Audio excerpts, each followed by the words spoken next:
A very good afternoon, everyone. Welcome to this Q&A on how to make neurodivergence work with work. So my name is Amy Lishman. I'm Head of Member Engagement and Deputy Chief Exec at Brighton Chamber, and I'm going to be your host for today for the next 40 minutes or so now. So on to today's Q&A. I'm delighted to welcome Dobay and Livia Farkas, founders of Weirdly Successful, a Brighton-based initiative providing practical strategies for people wanting to balance neurodivergent work and life.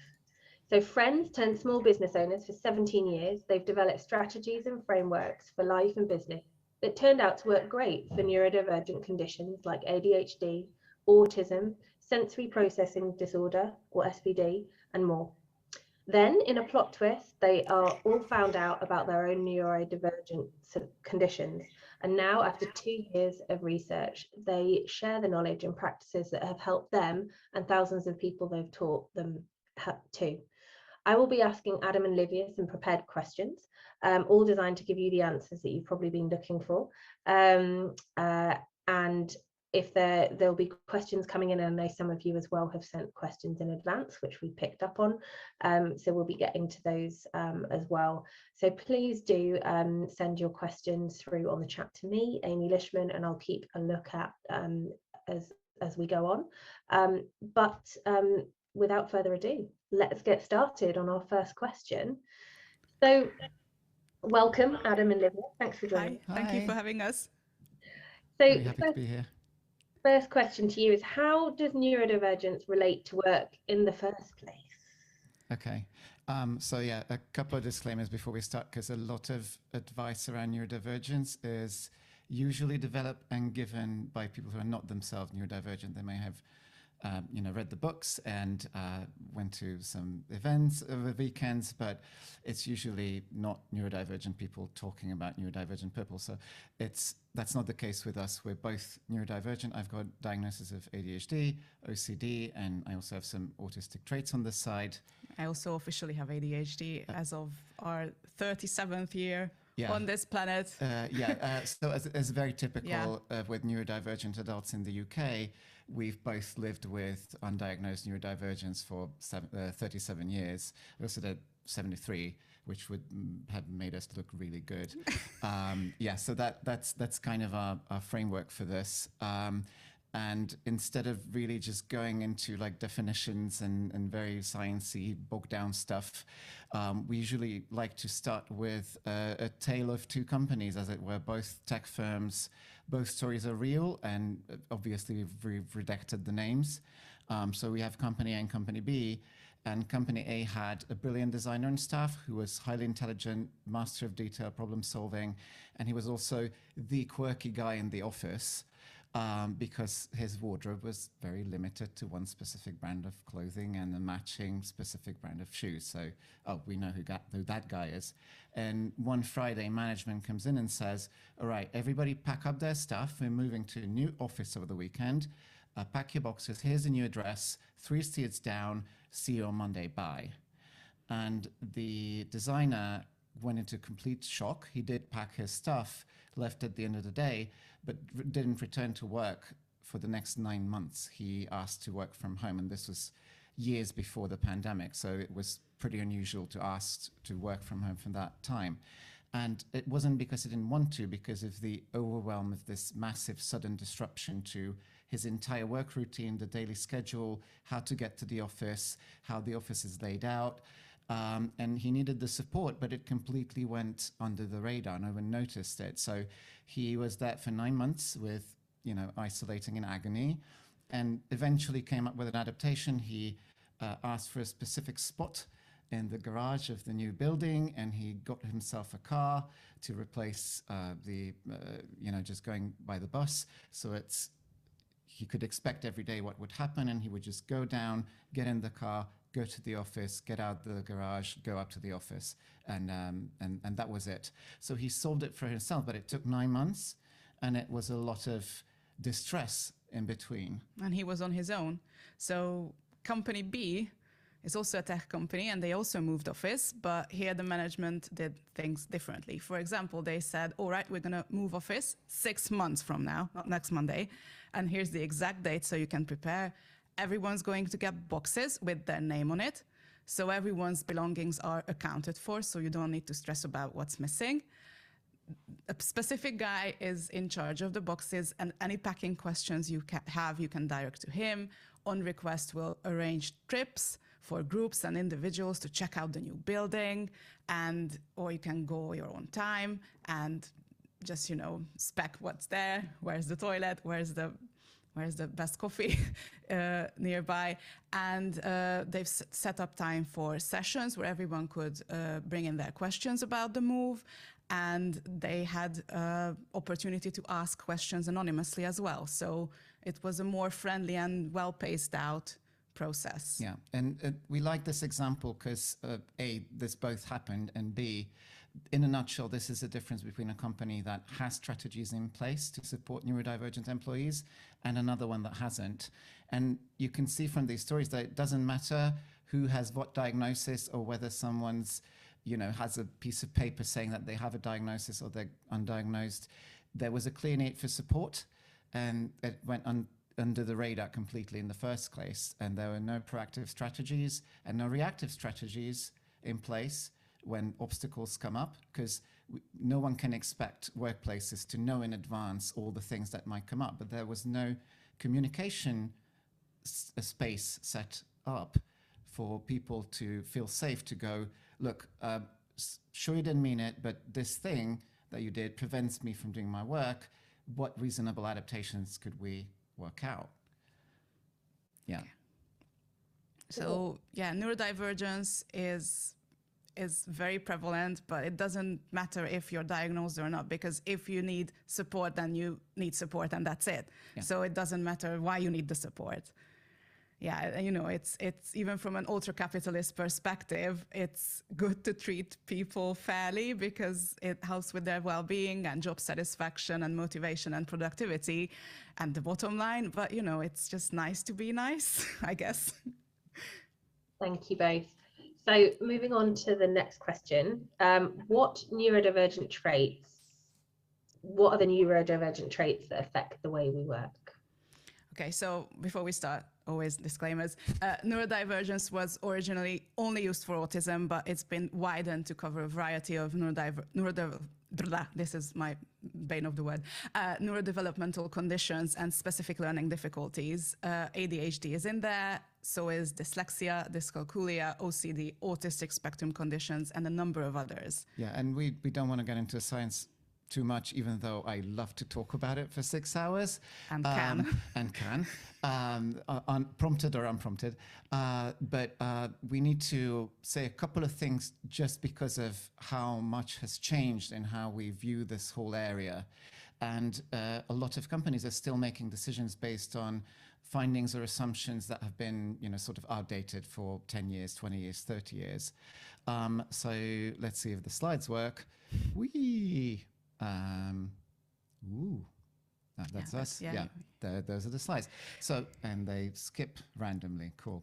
Maybe I won't use slides. So the prevalence of neurodivergence is much higher than we previously thought. So as the diagnostic criteria sort of gets better with every update, and fewer people fall through the cracks, plus with this huge upsurge of adults realizing that they had some sort of neurodivergence all their life, it turns out if you start adding everyone together who has some sort of challenge with a neurodivergent trait, whether it meets the diagnostic threshold or not, then we jump up from 1 to 2% for autism, 4 to 8% for ADHD, and so on.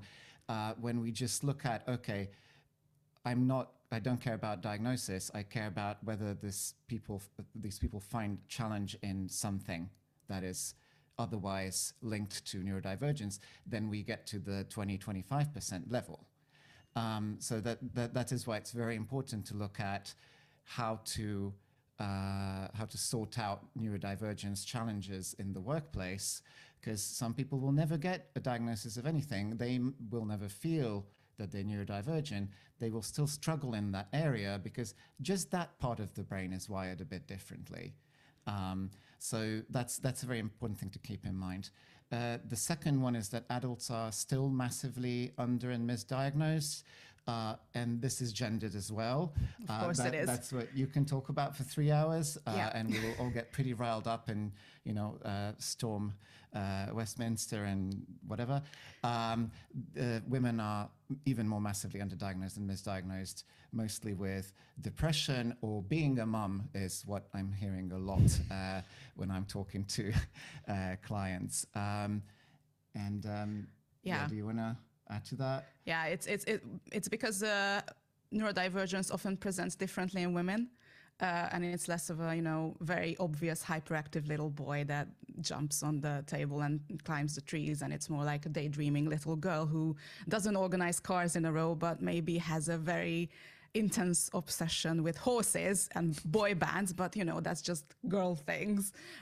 So also they don't. And when you get to adulthood, a lot of things get tweaked and become internal, which is why the diagnosis rates are low. But that's why the science is going forward, and we're getting better lists of symptoms to look out for. The final thing is that it's all very personalized. So all of the conditions, and which is why we are now talking about neurodivergent conditions as like this big blob.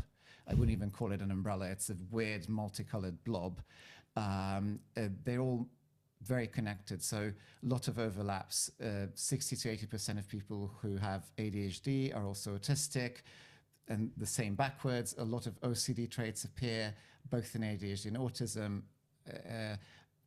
SPD, like processing audio or visuals, or hearing a sound, and that's connected into your pain part of the brain. So you go, when you hear a specific sound, that's a bit of SPD, that's connected into everything, and so on. Yeah, so essentially there's like 70 different things and a big neurodivergent buffet table, and everyone has 25 things on their plate in different sized portions. So for me, it makes more sense to think of it in this way, because it's not a spectrum where you're camping on this spot and then you know exactly what you have and how much you have that trait. It's a big smorgasbord instead of a spectrum, in my head anyway. Yeah. It helps to think of it like that. So it's because of this that labels are less important, and more specific traits and challenges are what's important, and where we can actually help people and not care about what labels or diagnoses they had or not. Do you want to go into the short list? No. You don't want to do the short list? Yeah, no, I don't know. I don't know how we are for time, so. I love the short list. I was going to say that the next question very much links to what we were just discussing around, and this was from one of our audience members. To what extent is it important to understand the individual characteristics of the different conditions, or can you use the social model and focus more on the process and practices that may be in place that are causing the issues? So it links quite nicely. This actually links quite well. So overall, the social model, for those who don't know, how does the environment disable this person specifically? That's the question we're asking the social model. That's always a better baseline to look through than sort of the old school approach, which is, how is this specific person the problem? And I'm sure everyone What's wrong with you? What's wrong with you is the question that anyone with any disability has come through a lot in their lives. So that's not very inclusive. At the same time, neurodivergence is a bit more complex. So when the person asked, looking at the processes and practices that are causing the issue, it is at one half is, yes, we can improve on the processes and practices, but the underlying neurodivergence does not go away. So there's a sort of external things that we can do, and there's strategies you can implement, and those who can get access to medication and our advice to that helps really well for certain conditions. Let's not go into that, another 3-hour discussion there.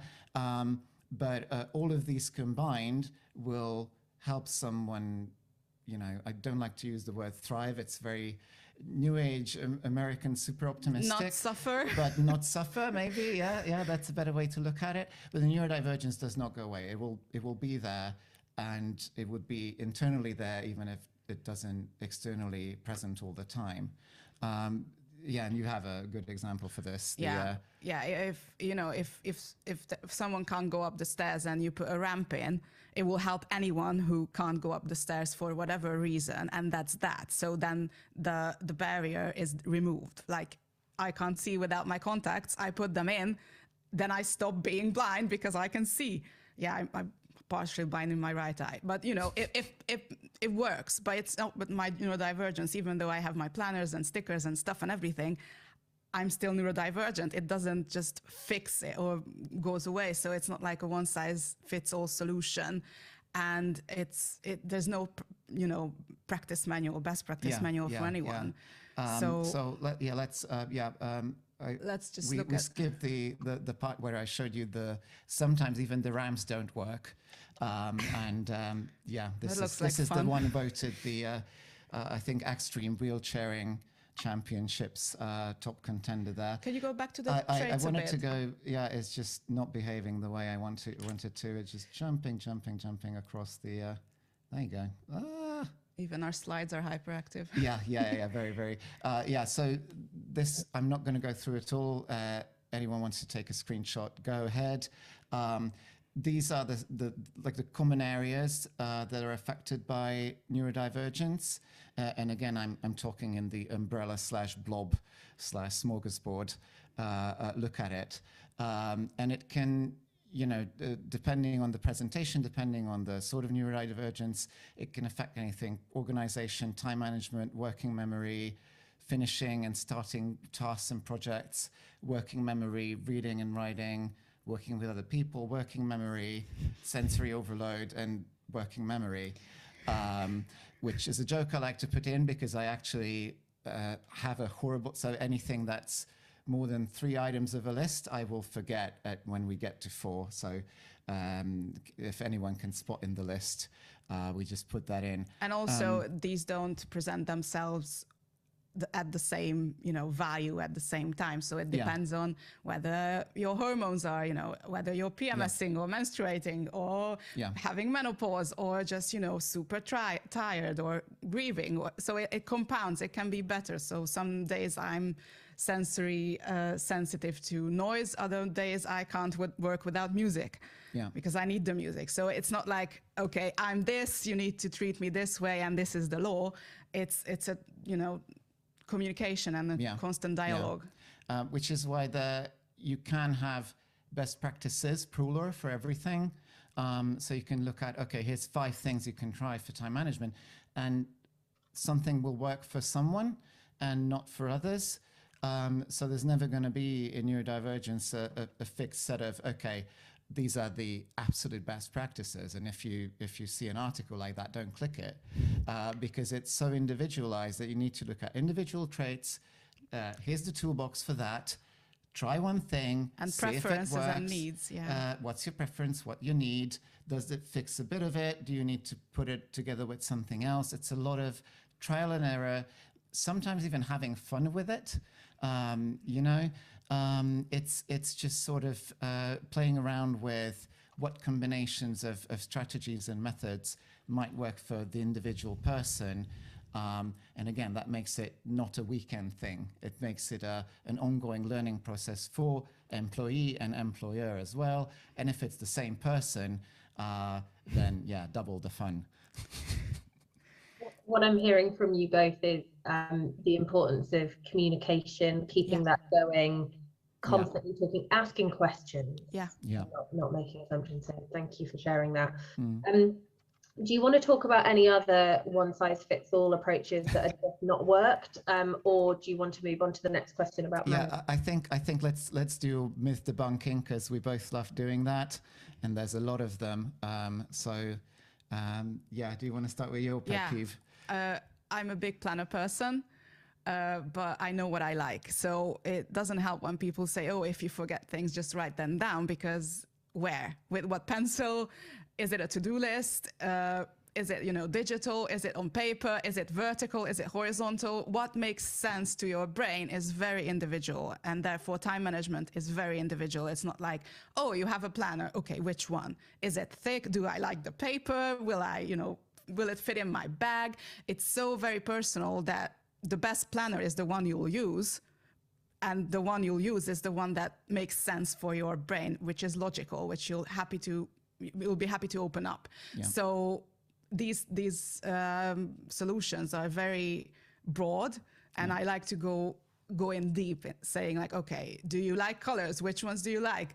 Which layout is more suited to your needs? Are you more an events person? Do you like more lists? Do you like 5 lists? So yeah, I have a big course on this. I can talk about this for hours, obviously. But this is like one very specific example where let's just use a planner is just okay. Yeah. This is solving nothing. And which is why I think the official NHS criteria of ADHD should include has 10 started and dropped planners in one of their cupboards, because that returns with every year that the ADHD websites are full of which planner is the best for 2020X, and then everyone buys everything and they don't start use everything any of them. And don't use any of them because there's no system behind it. My pet peeve is just the 9 to 5 system overall. So tiny tweaks, start small, because a lot of neurodivergent conditions involve either what's called delayed sleep phases or disrupted sleep, as well as erratic highs and lows in focus and general functioning that can change from day to day. So it's often on a decision basis. Okay, today is going to be a high functioning day. Now we have enough practice to say, okay, we can't get out of bed this morning for an hour, so that means that we have to recalibrate what we're going to do and how much is realistic for us to do today. You can't normally do that when you have a fixed set of time to be in the office and a fixed set of, the more inflexible it is, how your work is defined, the less inclusive it is for neurodivergence. And that can mean, flexible work hours. It can also mean, recalibrating from looking at whether work hours are the feedback for personal worth or work worth, or is it do you do the thing? Are you able to do the thing? And focusing on, because a lot of neurodivergent people will sit at the office desk from 9 to 5, go home, decompress, have a shower, go to bed. Midnight, they jump up. This is me I'm describing when I had a job. And from midnight to 2, when I had a 9 to 5 and not our own business. And from midnight to 2, I would do 8 hours, the 8 hours of work I was supposed to do that day. But because the environment was disabling to me, I could not do that because all the distractions, all the noises, and all the masking. All the masking, and masking can of course be its own thing. All the masking that I had to do to pretend I'm a normal person, because they didn't like non-normal persons or people not designated as not normal, which just gets rid of all your mental energy. And then from the outside, you oh, what a lazy person, he's not doing anything. But somehow his work is done every morning. Of course, because I did it in the night. Yeah. Thank you, Dobay. So the next question that we have coming on here is, what should I be aware of as a manager of a neurodivergent employee, and how can I support them in optimizing their performance? Yeah. Do you want to? Yeah, I don't know. Yeah. Okay. So a lot of companies like to look at performance. What's the output? What's at the end of it? We like to flip that and say, look at efficiency, because with neurodivergence, efficiency comes from looking at what is my barrier of entry, and what are my barriers to keep up the work. So a lot of times you're looking at entry barriers to lower. We actually this year, we're looking at how we can automate stuff with software or hardware. We bought a thing that's made for gaming streamers, just so we can press nice shiny buttons to launch a series of tasks on the computer instead of having to click here, find that window, resize it, because it removes the entry barriers of having to do the 5 things. Because of the so-called executive dysfunction in autism and ADHD, sometimes to get there is almost the same amount of time than to do the actual work. So setting up takes so much time. So the more barriers you can take up from the setup, the more your efficiency is. And then it comes down to when keeping up the work, it's about how do you communicate to your employee or to yourself, for tomorrow's yourself, because you're going to read your notes tomorrow and what did I want to do today? It's clear communication, more accessible communication, not just telling someone their task, but having it written down. Or clearly, vice versa. Or vice versa, because some people will want to look at the task. Or memos. Or memos, you know. Other people will need to have the audio there because their processing is better with audio. So these are all like tiny inclusion things that you can put in. For me, the main thing is productivity might not change, but how the person feels while doing the same amount of work can be better, because the output will not change, but how exhausting it is to get to the output can change differently. And if it's less exhausting, it might, have an effect on the productivity as well, because they have more energy to create more. Sometimes it's a long-term thing. So you might not see the day-to-day productivity, but you suddenly find that your employee is not burning out every month because they have a system in place so they can keep going day by day instead of doing a sprint for 5 days and going into hyper-focus, doing everything. And then crash. And not being able to do anything for weeks, which is, again, something that I used to do. So it's a tiny number of tweaks, as well as a lot of thinking of what can I make easier. Yeah. And it's not like, slacking off. It's just less effort, so it's easier to do the task. Yeah. Thank you both. So we've had a few questions come in, but I'm going to ask them at the end because I feel like that's a natural fit for them. But one of them has come in, which I think fits nicely with the next question around what are the special considerations when running your own business on neurodivergence, because you're both, I presume, going to talk about your experience, but also the question that came in is linked about the fact that you have both had that recent diagnosis and what that has meant for your work and life, having that diagnosis, and why did you push for that and not just go forward without knowing? Two questions there, sorry. I'll give you time to. For me specifically, it's validation that it's a massive takedown of the imposter syndrome.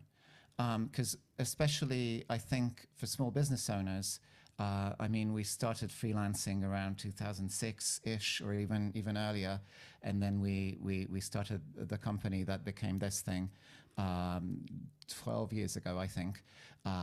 And there's a lot of expectations that you put on yourself as a small business owner, looking at, look at these people buying the Facebook ads for grow your business $1 million a week and all that sort of thing. TikTok. And by dancing on TikTok and buying AI crypto monkeys. Now that's the new thing. Anyway, ADHD distraction right there.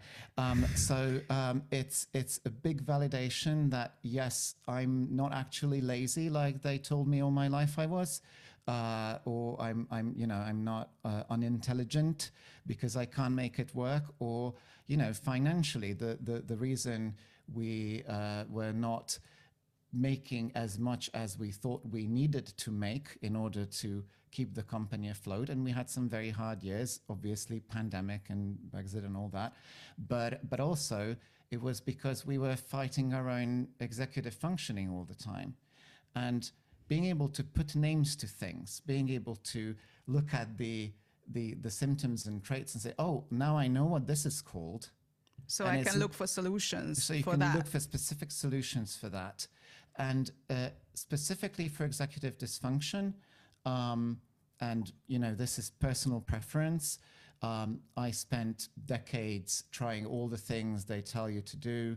I did the yoga, I did the meditation, I did we did a lot of workouts, we did dietary things, and only after ticking all the 24 boxes of lifestyle changes, and all of these help. So I'm not saying none of these do or either of these don't.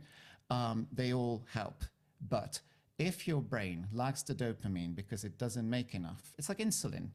If you lack insulin, or if your pancreas has destroyed all your insulin creating cells, which is like type 1 diabetes, then you cannot think yourself into making more insulin. Same with dopamine. So that is why the NHS recommendation and the international recommendation right now for ADHD and autism, when it involves the same executive dysfunctioning, is a combination of medication and directed therapy and or coaching that looks at, okay, now let's process all these neurodivergent things that you have. And the combination of those two, and I can say that I've been on my right dosage of medication for a year, it's indistinguishable. I can attest to it. Yeah. I have external feedback for that as well. So that is why it's a very long, and anyone who wants to go down the diagnostic route, I'm very happy to jump on a call just about that. That is my charity area, because it's very difficult to go through the process here in the UK. Ironically, for something that involves not being able to do admin a lot, they require you to do 20 times the admin you normally have to do. Yeah, not being able to do it should qualify for a diagnosis. So I'm very happy to help there. And if anyone is looking into the diagnosis route, get in touch at reallysuccessful.com. Yeah, but also for me specifically, knowing the names for things means I can notice them earlier. So I can call them what they are. Like, okay, I feel stressed. I'm nonverbal because I'm exhausted. I need this, I need that. And we can appreciate each other's needs. And it's not like, oh, why are you being like this? Obviously, we weren't that like that before that. But now we can have more compassion for ourselves and the other one as well. So we know, okay, we need to turn the music down. Do you need to go into a quiet room? I need a dance break. I need to leave the house now. And it's not because I'm just fizzing with energy. Let's go around the block. And it's tiny things that we can call them what they are, and it's not like, oh, why are you being like this? Why are you so weird? It's sort of a normalizing effect overall. Exactly. All of this is normal. All of this is healthy. It's just our brains are wired differently, and that's it. It comes with a lot of self-acceptance that I didn't get through like normal non-neurodivergent therapy, but I didn't know what was wrong with me. Nothing is wrong with you. Yeah. Thank you both. So final question on our pre-prepared list is around self-care and compassion practice. Why is that crucial? I think whether you've been diagnosed or will be diagnosed, just living as a person and living up to expectations you can't meet is extremely exhausting. And I think this is the difference between this executive dysfunction and laziness, because, lazy people don't care about the stuff they can't do. They just don't want to do them, and they're happy with the result. Other people say, oh, you're lazy, why aren't you doing this? But they're happy with the decision. They're not interested in doing that, and that's their right. But with executive dysfunction, you blame yourself for not being able to do it. So you can't do it, you're not resting. The internal monologue is constantly going like, you should be doing this, you should be doing this, why aren't you doing this? And it's so exhausting, even if you don't get anything done. And this will not go away with all the planners and all the lavender baths and anything, just by working on allowing yourself to not do the things. And it's not going to be perfect. I still have these internal monologues where I'm like, okay, you should be able to do this. Why aren't you doing this? And then I just grab that thought and say, okay, we're not doing this now. We're grown-ups. There are no teachers blaming us for not living up to our potential. This is me. I'm the adult. I can take care of myself. And I give myself permission to not do all the things all the time. And self-care can look like not going through your to-do list and going to bed earlier, or just stopping working and not going to bed. even though you still have the brain function to work for 3 hours more, and saying, oh, I have the brain function, so maybe I can do some project I like, because that would be more beneficial than, you know, grinding this and crashing tomorrow. So it's this little internal empathy for myself, that I don't have to always be the evil coach to make the best results, because at the end of the day, productivity means nothing if you don't enjoy your life. And how I feel is more important than what I do. So yeah, and that's why, you know, self-care and self-compassion, in my view, comes with a big set of boundaries and a big no to things that don't help me. Yeah, I think on the practical side, it's for me at least, it's a self-awareness of needs, because we're a lot of neurodivergent people, because of the extreme need to fit in, we tend to not pay attention or stop paying attention to what our needs are, especially as we get to adulthood, because we are looking at, okay, how can I please that person? How can I make up for not doing the schoolwork? How can I make up for disappointing my parents? Whatever is going on in the head, it's been going on for decades. So there's a lot of unlearning there. But even without the unlearning, the positive side of that is just looking at, okay, putting everything aside on the therapy side of things, what are my actual needs, and what do I need now? How can I help myself to that? And making yeah, okay, I still got to do this work. How about I cut this work in half and then do the self-care thing that I want to do, even if it sounds silly. You know, let's go roller skating in 10 minutes in the middle of the workday. Yes, we might not be able to do that. There's the need that has been said. So obviously the body or the brain sends that signal of, let's get that adrenaline in, let's get that movement in, let's get that clear air in. Just looking at these needs that come up, and, you know, compromising either in time or in, like, oh, it would be really nice to go to Bali right now. And if you're the 7-figure American business coach, then you can do that tomorrow. But if you're here and now, you cannot. So what are the tiny things you can do from that? Well, here in Brighton, if it's not the weather that it is now, you can actually go down and do it, which is a great perk of being here, when you don't have food and the seagulls don't take it. But you know, it's finding, okay, what would give me the tiny bit of dopamine boost? Yeah, so it's not all or nothing. It's not an all or nothing thing. It's not, okay, Christmas is only 360 days away now, so it's just that many days to go until I can next rest. Is, okay, how to pace it out, how to even just including tiny bits of rest in the day, which we all also like to miss, because, oh no, if I stop working, when can I start again? And as you train yourself to do that, then you can allow yourself more rest as well, and you get a more balanced work and life. And also circling it back to the diagnosis, knowing what things are, I think it gave us permission to be silly. Oh, yeah. And just embrace the weirdness, hence the name for the company. Yeah. So yeah, we do roller skate. I do use shiny stickers. We do dance breaks in the living room. And you do crochet while and I doing crochet meetings. while doing meetings instead of, you know, fidgeting all the time. And it's useful, so I make stuff. But, you know, this is also self-care, just not putting that face on and thinking, oh, I need to be a proper adult. Yeah. No roller skating for you, young lady. Yeah. Thank you both for sharing those insights there.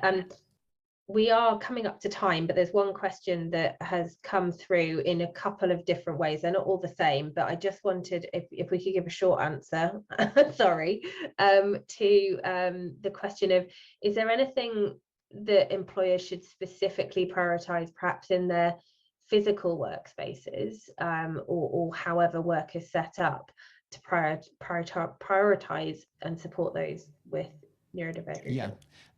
Yeah, I think this comes back to the no one size fits all thing. So a dialogue needs to be started. We have to look at, for each different company, there'll be different people working there. Access to work is really helpful. By the way, we haven't mentioned if anything comes up in an employee need that's like, oh, I've heard of this software that is very accessible, or noise cancelling headphones. Noise cancelling headphones are great. Earplugs are great. Those sort of things. Access to work is a great government program. Downside is a lot of forms again. Always, and you have to wait a long time to get in, but once you do, they're really nice, and they help you get the actual support, and there's financial support involved as well. So that's a great thing that we have used ourselves and keep using, and we've heard other companies use it as well, and it's great for these sort of things, especially when you're not in a huge budget bracket. But anything tiny form, like a second monitor or just a quiet space for working, or just a system of how to communicate when you don't want to be disturbed. Just, is it like we had a little cat with two faces, a smiley face and a frowny face, and we just turned it away. So if it was a frowny face, I knew not even to ask, can I bother you? Because that itself is already bothering. It's a distraction. So if there are, just signs to, okay, when I'm doing this, don't even ask if I want a coffee. Nothing. Just I don't exist, because I will chat to you about cats for 6 hours if you ask something. So even tiny things like this, but just talk it through with. Yeah, we're working on the what thing. What we're working on right now is the working name for it is the check-in checklist, which sounds silly enough for us to keep the name. That is a list of questions to ask when you're an employer or working for yourself, just to kind of get a broad range of needs. Because before you get those, what are the individual needs that come up? You cannot. Like we've heard of a company that basically looked online what to do for I have autistic employees, and so it said sensory room. So they filled a room full of like flashing lights and things you could touch and and it was good for one person, and the other 9 people just ran out screaming because it was super overwhelming. It's super overwhelming. It didn't fit the needs of what the specific people. Yeah. It was, I looked this up on the internet. So there's a level of personalization there, and we're doing a guide on that. It should be ready next week. If anyone goes to weirdlysuccessful.com and scrolls down to the bottom, there's a newsletter sign up. It's for another opt-in. We'll send you the one. But anyone who's on it will get the check-in checklist, whatever its name will be when it's ready, and we hope soon. And also, we're this afternoon, I'm going to put in the Google link on the website. We've opened 8. What are we calling them? Curiosity calls. So the 30-minute calls. For this event, we've created 8 free ones for anyone here who wants to ask about anything that's come up, or one of the questions that wasn't answered. We're very happy to answer them and go into detail. Or for the person who wants to rearrange the space and look at the space, book that call. I'll be very happy to look at it, look at the specifics, and start figuring stuff out. Because we're also trying to balance business, and let's do services like workshops and trainings and stuff, but we also really like helping people with this, because there's almost nothing available for businesses and small businesses on neurodivergence. So that's why we're so excited about this all the time and can go on for hours. And now I'll stop talking. We could absolutely listen to you both as well for a lot longer, especially as we have had a few more questions come through. So I'm really pleased that you said you're happy to answer any further questions, because there's only so much you can do in 45 minutes, or 30, as you pointed out. When it comes down to it. So I just wanted to say a massive thank you to you both for your personal insights, for your research that you've undertaken, and for a brilliant session today. I know there's been some brilliant, and I'm going to share with you some personal insights that people have shared on the chat as well, because I think it will validate your business going forward even more. Thank you. Thanks. We need that. Yeah, we always need that. The imposter syndrome always goes strong. There's always a good external validation is great. Yeah, we're happy to provide that. So a massive thank you to you both. It's been an absolute pleasure. And thank you so much to Ali and Sussex Innovation for sponsoring this session as well. For those of you who are new to Brighton Chamber, we're a not-for-profit, an independent membership organisation with the aim of helping those in business in Brighton. And if you'd like to find out a bit more about the Chamber and how it could help your business, or charity or social enterprise, then please get in touch with me or one of the team. As a non-member, you're more than welcome to come to up to 2 of our events before we just ask that you join. After that, there's a myriad of benefits, including connecting with brilliant people like Adam and Livia as part of our membership as well. So do get in touch with us if you want to be part of our brilliant community of very wonderful people. I will just say happy Wednesday, have a good rest of your day, and we'll check in with you all soon. See you soon. Bye everyone.